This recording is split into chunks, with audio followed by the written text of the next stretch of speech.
के राम्रो किन राम्रो मन रमाए जहाँ पनि राम्रो मन नरमाए त सुनको महलमा बसे पनि नि के भन्छ त्यो हाम्रो अम्बानीको बिल्डिङ त्यहाँ बस्ने मान्छे पनि सुखी छ जस्तो लाग्दैन मलाई कति डर र त्रासमा बाँच्नु परिरहेको छ है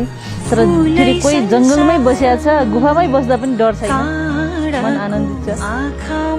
सबै कुरा मन हो भन्ने कुरा अब मैले सिकेँ मेरो गुरुहरूबाट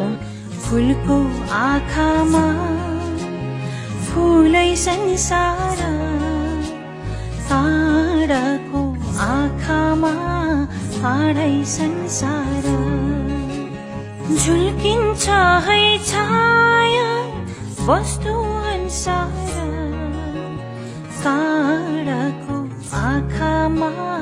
काँडै संसार फुलको आँखामा फुलै संसार